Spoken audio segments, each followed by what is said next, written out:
नमस्कार विद्यार्थी मित्रांनो, मी संतोष पवार सर, संचालक ओमकार करिअर अकॅडमी। या व्हिडिओ लेक्चरमध्ये आपण IPC मधील कलम 22 पासूनचे पुढचे जे सेक्शन्स आहेत त्याबद्दल चर्चा करणार आहोत। मागील व्हिडिओ लेक्चरमध्ये आपण कलम 21 पर्यंतचे जे सर्व सेक्शन्स आणि त्याच्यावर आधारित प्रश्न याच्याबद्दल चर्चा केलेली होती।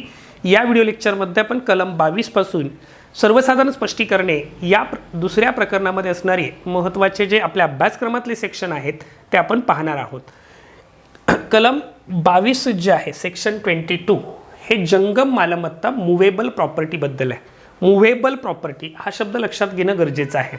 The property that can be move from one place to another, जी प्रॉपर्टी एका ठिकाणाहून दुसऱ्या ठिकाणी आपण स्थलांतरित करू शकतो अशा प्रॉपर्टीला मूवेबल प्रॉपर्टी असं म्हणतो।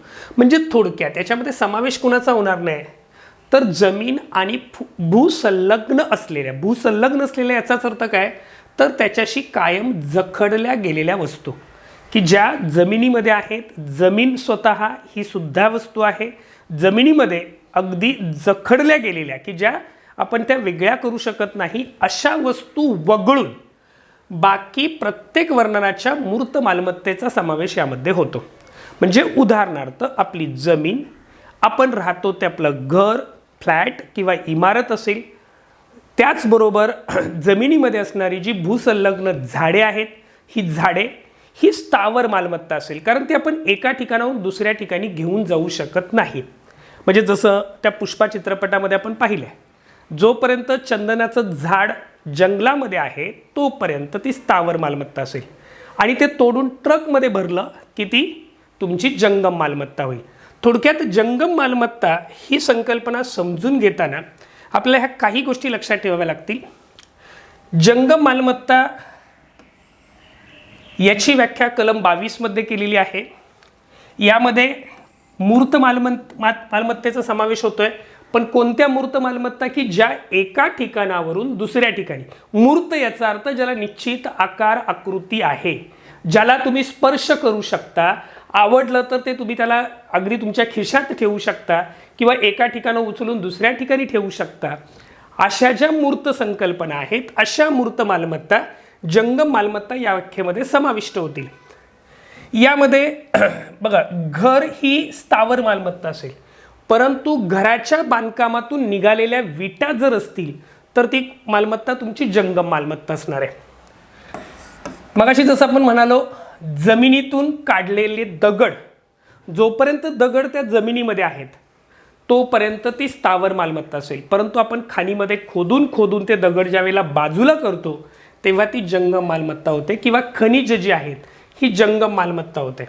त्याच्यानंतर आपल्या सगळ्या ज्या वस्तू आहेत ज्यांना निश्चित आकार आकृती आहे, ज्यांना मूल्य आहे, ज्या डोळ्यांनी दिसतात आपल्याला, ज्याला आपण स्पर्श करू शकतो, असे पुस्तक, टेबल, दगड, पैसे, दागदागिने हे सर्व जंगम मालमत्तेमध्ये समाविष्ट आहेत। सगळ्यात महत्त्वाचं, झाड जमिनीमध्ये आहे तर ते स्थावर मालमत्ता असेल, पण जर झाड तोडलेलं आहे तर ते जंगम मालमत्तेमध्ये समाविष्ट असेल। टेलिव्हिजन आहे, लँडलाईन फोन आहेत, अशा सगळ्या मौल्यवान वस्तू, तुमचे दागदागिने आहेत, अशा सर्व वस्तू ज्या आहेत की ज्या तुम्ही एका ठिकाणावरून दुसऱ्या ठिकाणी घेऊन जाऊ शकता, यांचा समावेश जंगम मालमत्ता या व्याख्येमध्ये म्हणजे सेक्शन 22 मध्ये केला जातो। याच्यावर आयोगाला काही प्रश्न विचारलेले आहेत ते आपण पाहूया।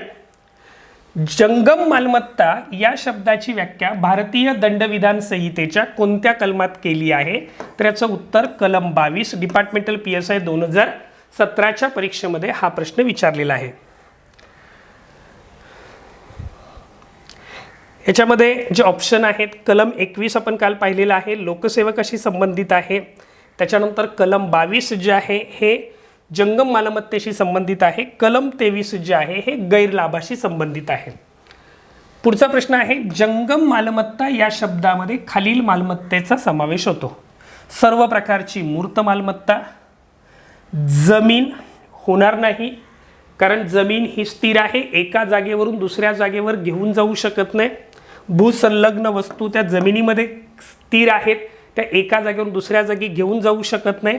अमूर्त मालमत्ता जिला आकारच नाही त्याचा समावेश अर्थात यामध्ये होणार नाही। सगळ्यात महत्त्वाचा पहिला शब्द आपण पाहिला होता, ही मालमत्ता मूर्त मालमत्ता असली पाहिजे। मग साहजिकच ही सर्व प्रकारची मूर्त मालमत्ता हे तुमचं उत्तर असलं पाहिजे.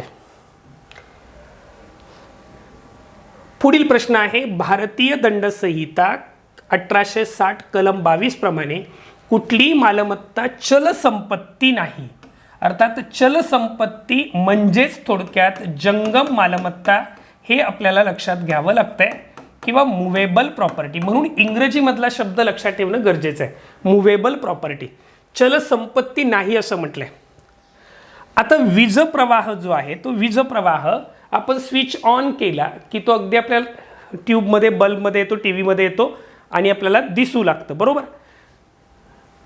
जमिनीतून काढलेले दगड व खनिज, जमिनीतून काढलेले दगड व खनिज ही जंगम मालमत्ता आहे.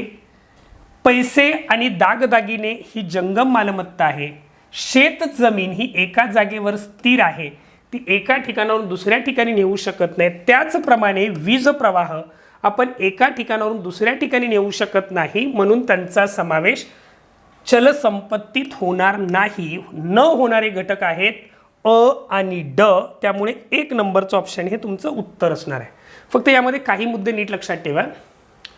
जंगम मालमत्ते यामध्ये आपण जमीन आणि भूसंलग्न असलेल्या किंवा त्यांच्या कायम जखडल्या गेलेल्या वस्तू वगळून बाकी सर्व मालमत्तेचा समावेश करतो. या व्याख्येचा वापर कलम 378 मध्ये केला जातो. ज्या ठिकाणी चोरीचं जे आपलं सेक्शन आहे 378, त्यामध्ये या सेक्शनचा वापर केला जातो. जमिनीत गाडलेलं झाड उभं आहे तोपर्यंत ती जंगम मालमत्ता नसते, पण ते तोडताच ती जंगम मालमत्ता बनते. मूर्त मालमत्ता म्हणजे ज्याचे अस्तित्व पंच ज्ञानेंद्रियाने समजते, जाणवतं. पुस्तक, टेबल, दगड, पैसे, दागदागिने. जमिनीतून माती उकरून काढणे, खणून दगड हलवणे याची चोरी होते, कारण ते हलवता येतात, पण जोपर्यंत ते आत गाडलेले असतात तोपर्यंत ती जंगम मालमत्ता नसते. आणि सगळ्यात महत्त्वाचं, वीज प्रवाह हा कलम 378 प्रमाणे जंगम माल नसतो. वीज प्रवाह जो आहे तो कलम 378 प्रमाणे, जे चोरीचा आपला कलम आहे त्याच्यानुसार तो जंगम मालमत्ता नसते. जरी समजा तो वीज एका ठिकाणाहून दुसऱ्या ठिकाणी जात असेल तरी ती आपण घेऊन जात नाही. म्हणजेच आपल्या स्विचमधला वीज पकडली, खिशात ठेवली आणि दुसऱ्या ठिकाणी नेली, असं होऊ शकत नाही. म्हणजेच that can not be moved, म्हणून त्याला आपण मुवेबल प्रॉपर्टी म्हणू शकत नाही. त्यामुळे या प्रश्नाचं उत्तर जे होतं ते अ आणि ड होतं. वीज प्रवाह आणि शेतजमीन ह्या 2 जंगम मालमत्ता किंवा चलसंपत्ती असणार नाहीत. पुढचा प्रश्न आहे, खालीलपैकी कोणती जंगम मालमत्ता नाही. अगदी सोपा आहे, आता पटकन तुम्ही सांगू शकता. टेलिव्हिजन जंगम मालमत्ता आहे. लँडलाईन फोन, जरी लँडलाईन फोन असला तरी सुद्धा आपण एका घरातून दुसऱ्या घरामध्ये तो घेऊन जाऊ शकतो. त्याच्यानंतर भूसंलग्न झाड मात्र आपण हलवू शकत नाही, त्याच्यामुळे ही जंगम मालमत्ता नाही. घराच्या बांधकामातल्या निघालेल्या विटा ही मात्र जंगम मालमत्ता आहे, कारण ते आपण एका ठिकाणावरून दुसऱ्या ठिकाणी घेऊन जाऊ शकतो.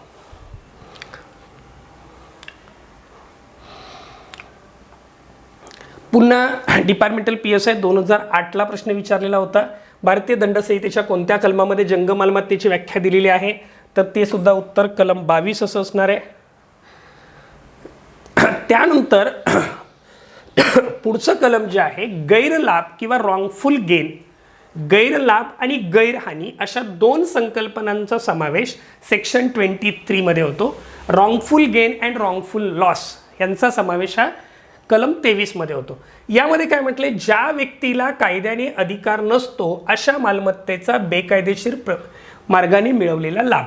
म्हणजे समजा माझा एखादा फ्लॅट आहे आणि जर समजा मी कुठेतरी बाहेरगावी असताना एखादी व्यक्ती त्याचा लॉक काढून त्या फ्लॅटमध्ये वास्तव्य करत असेल, तर त्या व्यक्तीने ती वस्तू वापरण्याचा तिला अधिकार नसताना सुद्धा त्याचा लाभ घेतला, त्याला आपण गैरलाभ असं म्हणतो. आणि माझी स्वतःची वस्तू असताना सुद्धा दुसरी व्यक्ती ती वापरत आहे, त्यामुळे माझी हानी होत आहे, त्यामुळे ती माझ्यासाठी गैरहानी असेल. म्हणजेच रॉंगफुल गेन आणि रॉंगफुल लॉस या 2 संकल्पना सेक्शन 23 मध्ये आहेत. ज्या व्यक्तीला कायद्याने अधिकार नसतो अशा मालमत्तेचा बेकायदेशीर मार्गाने मिळवलेला लाभ, किंवा ताप आपण त्याचा उपभोग घेणं असं म्हणू शकतो. त्याच्यानंतर गैरहानी साहजिकच काय असणार आहे, म्हणजे ज्या व्यक्तीची हानी होत असते तिला वास्तविक कायदेशीर हक्क असतो त्या मिळकतीवर असताना सुद्धा, पण बेकायदेशीर मार्गाने हानी होते. म्हणजे समजा माझा फ्लॅट आहे, मी तिथे गैरहजेरीत असताना कोणीतरी तो बळकावतो, त्याच्यामध्ये वास्तव्य करतो, तर साहजिकच माझा अधिकार असताना सुद्धा मला हानी मिळते, म्हणून त्याला आपण गैरहानी असं म्हणतो. जेव्हा एखादी व्यक्ती काहीतरी गैरपणे ठेवून घेते, संपादन करते, तेव्हा अशी व्यक्ती गैरपणे लाभ मिळवते असं म्हणतो. म्हणजेच थोडक्यात ज्या व्यक्तीने माझा फ्लॅट बळकावलेला आहे तो त्याचा गैरलाभ घेत आहे आणि त्यामुळे मला गैरहानी होत आहे असं म्हटलं जातं. तसेच जेव्हा एखाद्या व्यक्तीला कोणत्याही मालमत्तेपासून गैरपणे दूर ठेवले जाते, अगर वंचित केले जाते, तेव्हा अशी व्यक्ती गैरपणे हानी सोसते असं म्हटलं जातं. तर या दोन्ही संकल्पना तुम्हाला समजलेल्या असतील. गैरलाभ की ज्याला आपण गेन रॉंगफुल गेन असं म्हणतो, किंवा गैरहानी रॉंगफुल लॉस असं म्हणतो, याचा समावेश जो आहे हा सेक्शन 23 मध्ये केला जातो. पहिला प्रश्न आहे, भारतीय दंडसंहितेच्या कोणत्या कलमामध्ये गैरलाभाची व्याख्या केलेली आहे? तर याचं उत्तर कलम 23 असणार आहे. दुसरा प्रश्न नीट पाहून घ्या. जेव्हा एखादी व्यक्ती काहीतरी गैरमार्गाने ठेवून घेते किंवा संपादन करते, तेव्हा अशी व्यक्ती टिंबटिंब असे म्हटले जाते. गैरपणे लाभ मिळवते, गैरपणे हानी सोसते, निष्काळजीपणे करते, कपटाने करते. तर साहजिकच जेव्हा एखादी व्यक्ती काहीतरी गैरमार्गाने ठेवून घेते, स्वतः बळकावते, म्हणजे तिचा लाभ घेते, त्यावेळेला साहजिकच तिला काय म्हटलं जाईल, गैरपणे लाभ मिळवते. त्यामुळे फक्त हे त्याचं उत्तर असलं पाहिजे. कलम 24 अप्रामाणिकपणे, सेक्शन 24 जो आहे डिसऑनेस्टली, अर्थात कलम 24 हे कलम 23शी संबंधित आहे.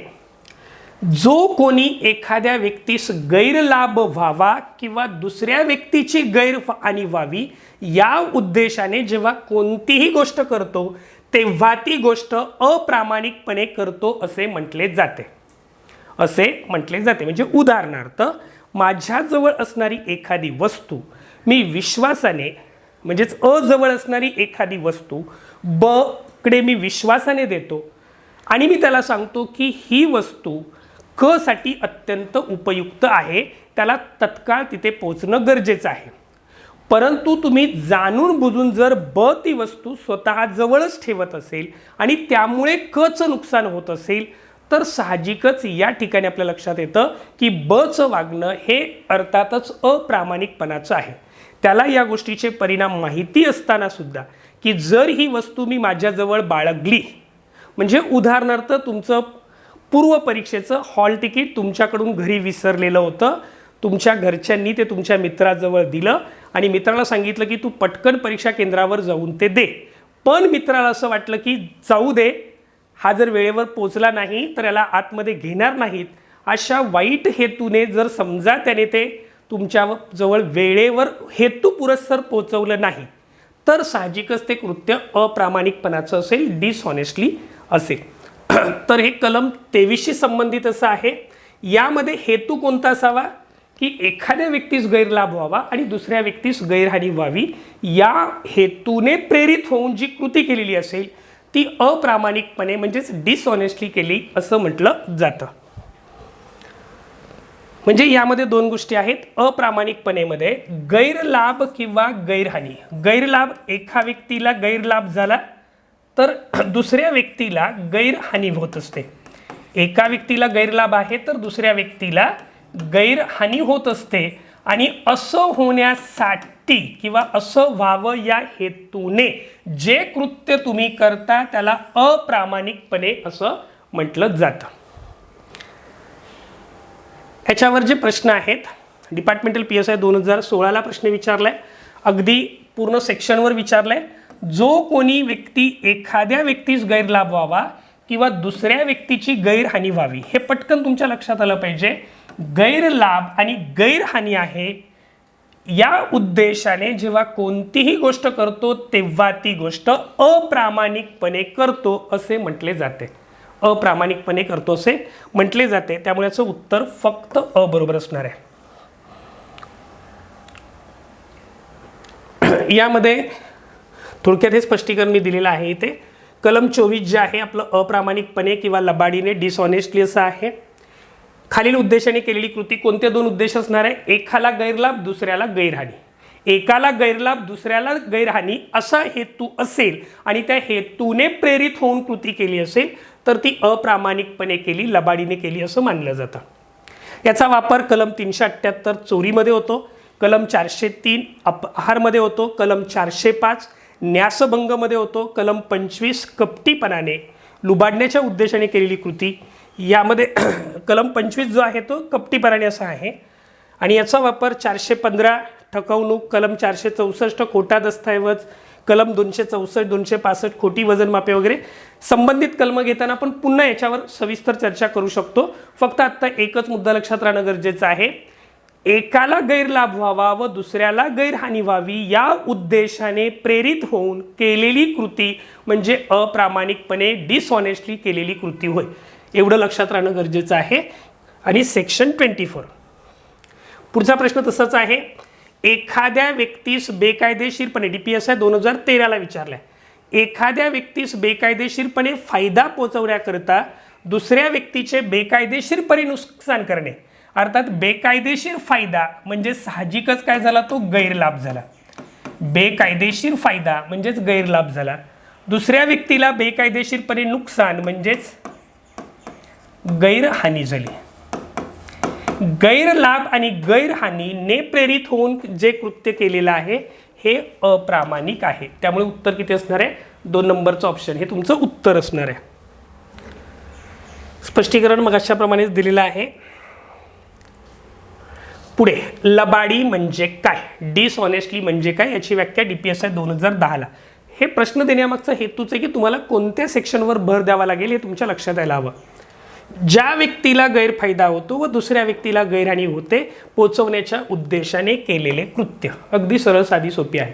एकाला गैरलाभ दुसऱ्याला गैरहानी या उद्देशाने प्रेरित होऊन केलेली कृती म्हणजेच लबाडी, अप्रामाणिकपणा किंवा अप्रामाणिकपणे केलेली कृती असं म्हटलं जातं.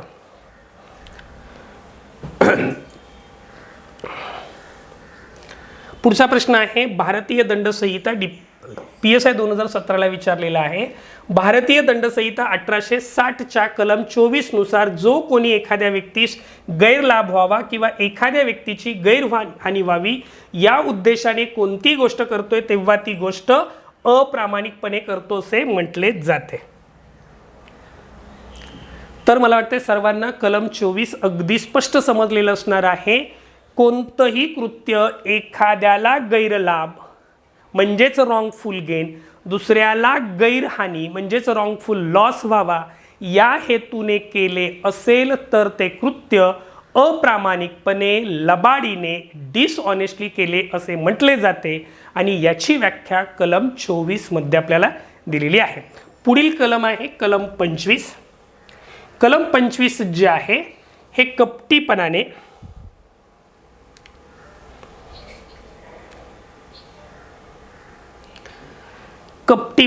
हे कलम 25 आहे. एखाद्या व्यक्तीने जर लुबाडण्याच्या उद्देशाने, बघा कलम 24 आणि कलम 25 मधला फरक थोडासा समजून घ्यावा लागतोय. कलम 24 मध्ये एका बाजूला गैरलाभ आहे, दुसऱ्या बाजूला गैरहानी आहे. त्यावेळेला त्या कृतीला पण अप्रामाणिकपणे केलेली कृती म्हणतो.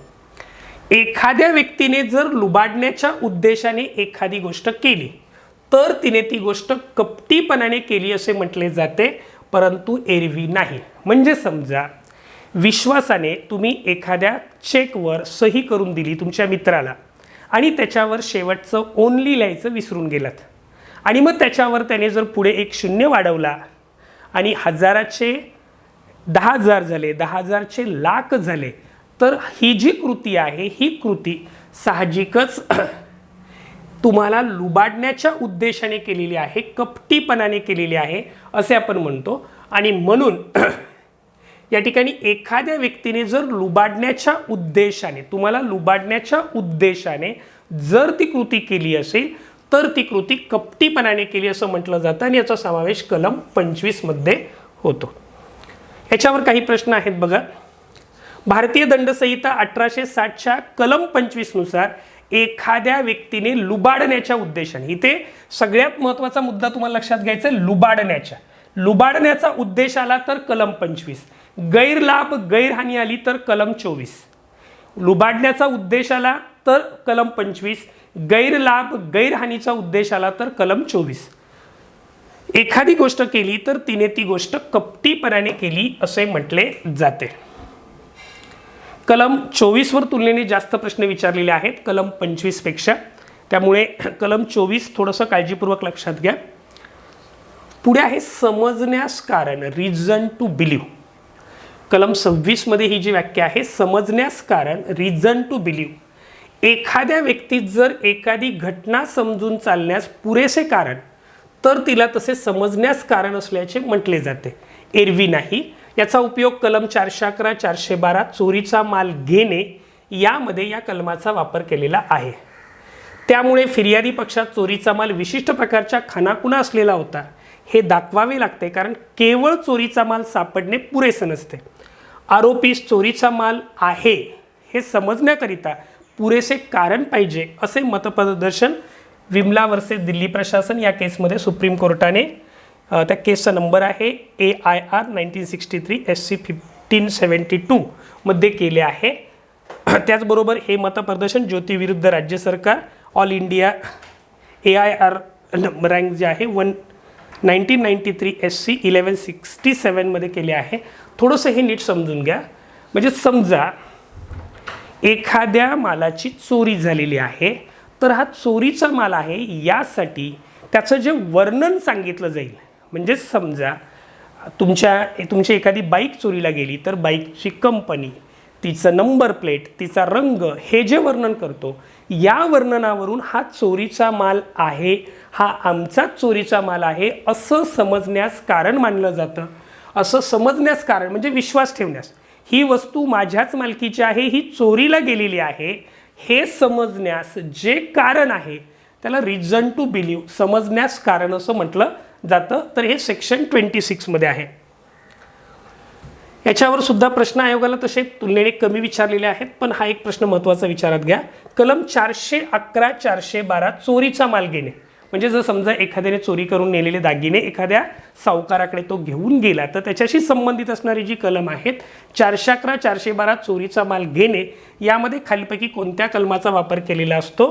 तर साहजिकच यामध्ये हे जे कलम आहे कलम 26 समजण्यास कारण, कारण तो चोरीचा माल आहे हे तुम्हाला त्यांना समजावून सांगावं लागेल, त्यासाठी कारण द्यावं लागेल आणि म्हणून त्याला आपण समजण्यास कारण असं म्हणतो आणि म्हणून याचं उत्तर कलम 26 असं असणार आहे. पुढे आहे कलम 28 नकलीकरण. जर एखाद्या व्यक्तीने एक वस्तू दुसऱ्या वस्तूशी सदृश्य तयार केली आणि त्यामुळे फसवणूक करण्याचा तिचा उद्देश असेल, याच्यामध्ये महत्त्वाचा मुद्दा आहे की ती वस्तू जशीच्या तशी तयार केली आणि उद्देश कोणता असेल? फसवणूक करण्याचा. त्यामुळे फसवणूक होणे संभवनीय असल्याची तिला जाणीव असेल तर नकलीकरण केले असे म्हटले जाते. स्पष्टीकरण याच्यामध्ये लक्षात ठेवा, याकरता अगदी तंतोतंत नक्कल असणे आवश्यक नाही. म्हणजे तशीच, म्हणजे समजा एखाद्या कंपनीचं मोबाईल फोन असेल, अगदी जसा तसा पण मोबाईल फोन करण्याचा प्रयत्न केला तरी सुद्धा ते नकलीकरण होईल. स्पष्टीकरण एक असे गृहीत धरता येते की जर एखाद्याने एक वस्तू दुसऱ्या वस्तूशी सदृश्य केली आहे, त्यामुळे फसगत होण्यासारखी असेल तर विरुद्ध शाबित होत नाही तोपर्यंतचा उद्देश तसाच होता किंवा फसगत होणे संभवनीय होते याची जाणीव होती असे गृहीत धरले जाते. तर थोडक्यात नकलीकरण म्हणजे एखादी वस्तू डुप्लिकेट तयार करणे, काउंटरफिट तयार करणे, अशा अर्थाने आपण कलम 28 सेक्शन 28 वापरत असतो. ह्याच्यावर सुद्धा तुलनेने प्रश्न कमी विचारलेले आहेत. भारतीय दंड संहितेच्या कोणत्या कलमामध्ये नकलीकरणाची व्याख्या दिलेली आहे? तर तुमच्या लक्षात येईल कलम 28 मध्ये नकलीकरणाची व्याख्या दिलेली आहे. तर अशा पद्धतीने आपण कलम 28 पर्यंतचे सेक्शन या व्हिडिओमध्ये पाहिलेले आहेत.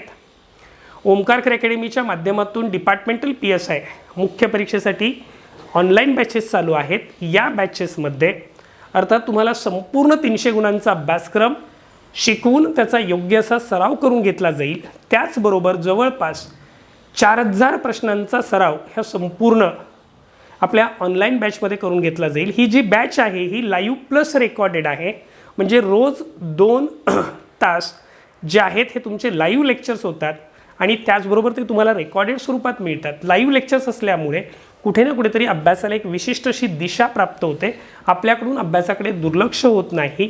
आणि दुसरं महत्त्वाचं, तुमच्या शंकांचं निरसन हे त्याच ठिकाणी होत असतं. त्याच्यामुळे या घटकाचा तुम्ही निश्चित फायदा करून घेऊ शकता. त्याचबरोबर ओमकार अकॅडमीच्या वतीने 1 मेपासून ऑफलाईन टेस्ट सिरीज मुंबई आणि पुणे या आपल्या दोन्ही शाखांच्यामध्ये सुरू होत आहे. याच्यामध्ये अर्थात प्रत्येक प्रश्नपत्रिकेचं सविस्तर विश्लेषण असेल आणि आयोगाच्या दर्जानुसार, म्हणजे तुम्हाला आयोगाचा दर्जा पूर्वपरीक्षेला लक्षात आलेला आहे आणि मुख्य परीक्षेला तो आणखी अधिक समजून येईल, कारण आयोगाचं आत्ताचं जे प्रश्नपत्रिकेचं स्वरूप आहे हे प्रश्नपत्रिकेचं स्वरूप त्यासाठी निश्चित सरावाची आवश्यकता आहे आणि म्हणून त्या दृष्टिकोनातून आपण ही टेस्ट सिरीज सुरू केलेली आहे. 1 मेपासून ही टेस्ट सिरीज आपली मुंबई आणि पुणे या 2 शाखांमध्ये सुरू होत आहे. त्याचाही सर्व विद्यार्थी लाभ घेऊ शकतात. निश्चितच हे विश्लेषण कसं वाटलं याच्याबद्दल तुमच्या प्रतिक्रिया त्यांच्या अतिशय आतुरतेने वाट पाहत आहे. सर्वांना आपल्या परीक्षेच्या अभ्यासासाठी हार्दिक शुभेच्छा.